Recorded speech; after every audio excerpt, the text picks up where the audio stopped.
Hola, en este video vamos a presentar la primera ley de termodinámica, en la cual vamos a hacer una síntesis de los procesos termodinámicos, proceso adiabático, isocoro, isotérmico, y de ello vamos a hacer una síntesis al respecto. Vamos a continuar entonces con la presentación. Bien, recordando entonces los tipos de procesos que nosotros tenemos presentes en esta situación, existen distintos procesos termodinámicos que se pueden analizar utilizando la primera ley de termodinámica. Y estos procesos se producen cuando un sistema pasa de un estado a otro. O sea, son procesos en los cuales existe transferencia de energía térmica asociada a un trabajo. ¿Cuáles son estos procesos? Los principales: proceso isocórico, proceso adiabático, proceso isotérmico y proceso isobárico.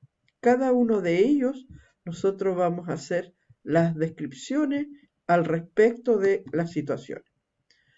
Bueno, primero recordando lo de calores específicos, a presión constante y a volumen constante.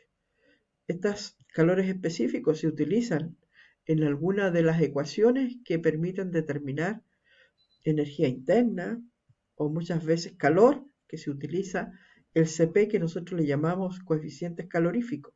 Y esos coeficientes caloríficos dependen del gas, si el gas es monoatómico o si el gas es diatómico.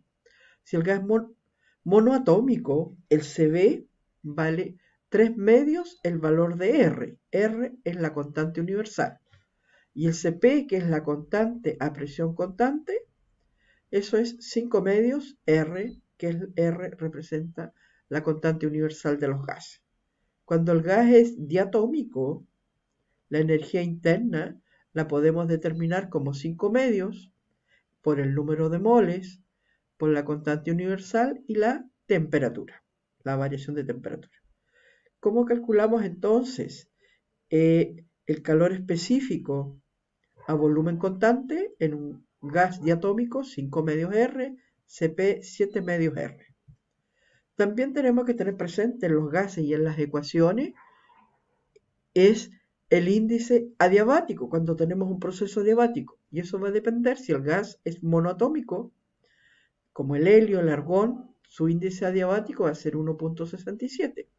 Si el gas es diatómico, el ejemplo, el hidrógeno, nitrógeno, oxígeno, el carbono, esos tienen un valor de 1.4, que son utilizados en alguna de las ecuaciones para determinar energía interna y otros para determinar trabajo.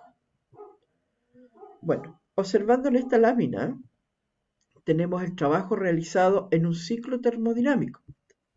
En el gráfico presión-volumen, la gráfica está la isoterma.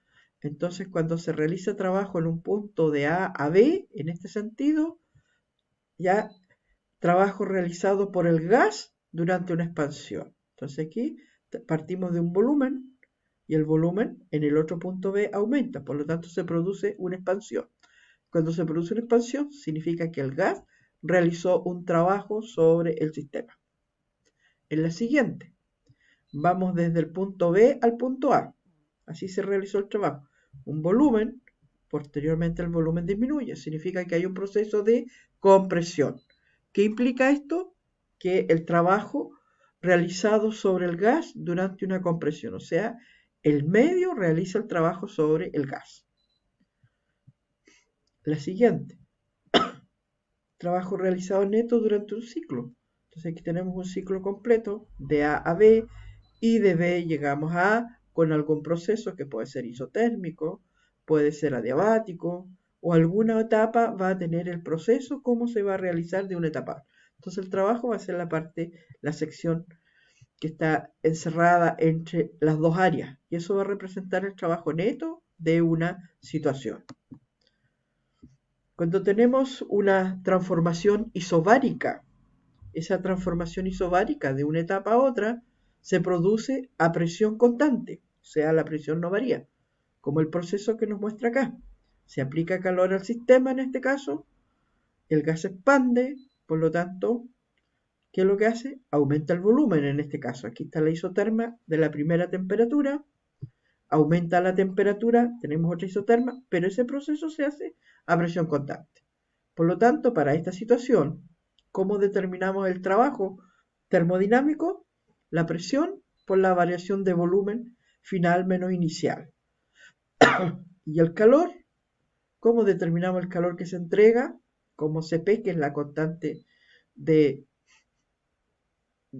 calórica, N, la diferencia de temperaturas, también la energía interna nosotros sabemos por la primera ley de termodinámica, que es la variación de calor menos la variación de trabajo. Por lo tanto, en esta situación también podemos determinar la energía interna como el número de moles por el coeficiente específico de calor según a volumen constante, la variación de temperatura. El calor también lo podemos determinar con el número de moles por el Cp, que eso corresponde al calor específico a presión constante por la variación de temperatura. Entonces, según este proceso, esas son las ecuaciones para determinar trabajo, energía interna y calor. Vamos con la siguiente, una transformación que vamos a ver ahora, isocórica. Este proceso de isocórico significa que cuando estamos de una etapa a otra, aquí en la etapa según el gráfico, de etapa A a etapa B, se hace a volumen constante. Entonces se aplica calor, los gases se expanden, pero ¿qué es lo que sucede se produce un movimiento de energía interna? Por lo tanto, el volumen se hace a volumen constante la etapa. Y si los volúmenes constantes, significa que no hay variación de volumen, por lo tanto el trabajo es cero. Y eso implica entonces que la energía interna va a ser igual al calor que se proporciona. Por lo tanto, yo puedo conocer el calor o puedo conocer la energía interna mediante estas ecuaciones que se plantean acá. Una de esas ecuaciones yo utilizo, si calculo el calor, voy a saber cuánto es la energía interna. O si calculo la energía interna, sé cuánto es el calor que se suministra o se va a expandir. Por lo tanto, el trabajo aquí en esta etapa es cero.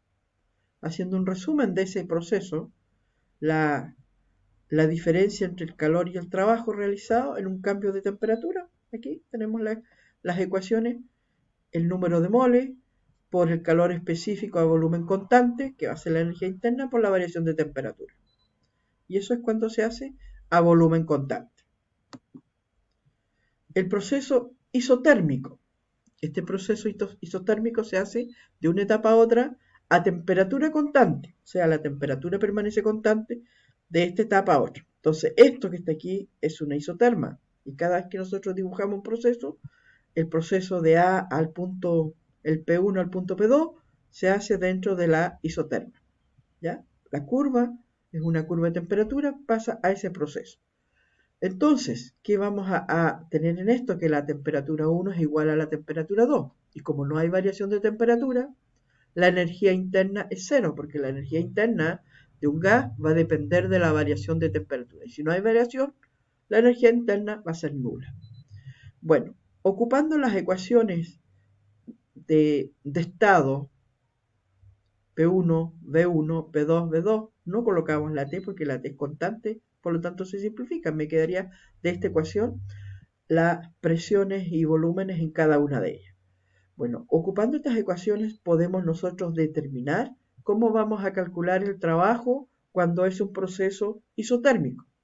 El trabajo lo podemos calcular de la siguiente manera, considerando el punto 1, P1, V1, logaritmo natural del volumen 2 partido por volumen 1.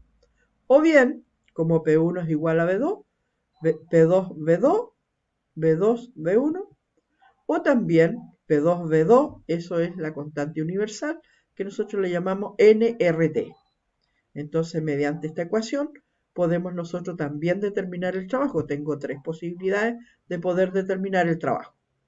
Bueno, en esta situación, como la energía interna es cero, entonces el trabajo va a ser igual a el calor que se suministra.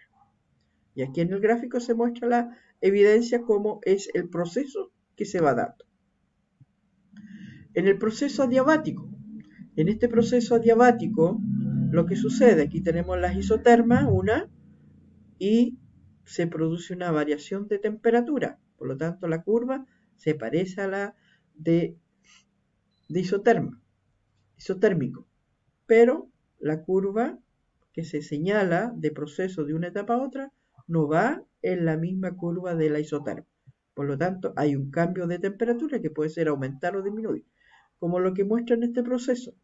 Estamos en una temperatura TA y la temperatura disminuye, por lo tanto se produce una disminución, un enfriamiento en el proceso, según lo que indica. El trabajo en este proceso se determina como P1V1 menos P2V2 en los puntos, dividido por la constante adiabática menos 1. Y esta constante adiabática depende si el gas es monoatómico o diatómico, que es una constante de los gases.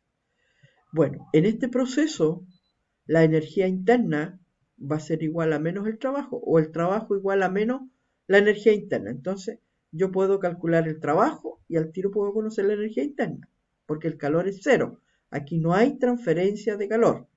Como también puedo conocer la energía interna. Y la energía interna, ¿cómo la calculamos? Como el número de moles por el coeficiente de calor específico a volumen constante, dependiendo del gas, T2 y T1, que es la diferencia de presiones. Bueno, eso nos conlleva entonces a realizar el siguiente resumen comparativo de todos los procesos para hacer las diferenciaciones en cada una de las etapas. Tenemos el proceso isotérmico, el proceso adiabático. Como vemos, la curva no coincide con la curva de la isotermia. Hay un cambio de temperatura. Esas son las isotermas, por lo tanto hay un cambio de temperatura en un punto y otro. En cambio, en el proceso isotérmico, la curva es la misma. Bueno, aquí tenemos presentado el resumen de todos los procesos que se dan, que se pudieran dar en una etapa. Sacando conclusiones, entonces el proceso interno, isotérmico, la variación de temperatura interna es cero porque no hay variación de temperatura. Solamente va a haber calor y va a haber trabajo que se va a realizar. En el isocoro se hace a volumen constante, por lo tanto no hay variación de volumen, por lo tanto el trabajo es cero. En el adiabático, en este, no hay transferencia de calor del sistema o el sistema hacia afuera. Por lo tanto, el calor es cero. Y aquí la energía interna es igual a menos el trabajo. Basta conocer uno de ellos y uno determina. En el isobárico se hace a presión constante, por lo tanto aquí hay trabajo, hay calor y hay energía interna. Las tres variables se determinan según las ecuaciones presentadas. Pues bien, aquí presentamos un cuadro resumen de lo que respecta a las ecuaciones de procesos termodinámicos. Según sea el proceso isobárico a presión constante, están las ecuaciones de calor, energía interna, trabajo y la aplicación del primer principio. Isocoro a volumen constante, cómo se calcula el calor, cómo se calcula la energía interna y el trabajo aquí es cero. La isoterma a presión constante, cómo se calcula el calor, la energía interna es cero, porque no hay variación de temperatura, y de esta manera podemos calcular el trabajo, no es la única fórmula.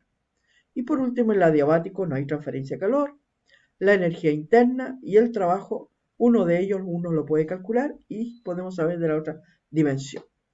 Bueno, cuando nosotros ocupamos estas ecuaciones en procesos isotérmicos debemos saber las transferencias de calor y las transferencias de trabajo que van a haber del sistema o hacia el sistema. Si se proporciona calor al sistema, se considera positivo. Si el medio hace un trabajo sobre el sistema, se hace positivo. Si el sistema realiza un trabajo, se considera negativo. Si del sistema hay fuga de calor, se considera negativo, o sea, entrega calor al medio. Bueno, y aquí tenemos el resumen de las ecuaciones para determinar los coeficientes de calor específico a volumen y a presión constante para un gas monoatómico y un gas diatómico, que las debemos tener presentes para la resolución de ejemplos. Se presentan acá algunos ejemplos resueltos de lo que corresponden a algunas etapas. Entonces comenzamos en la etapa 1, al 2 va de volumen constante, del 2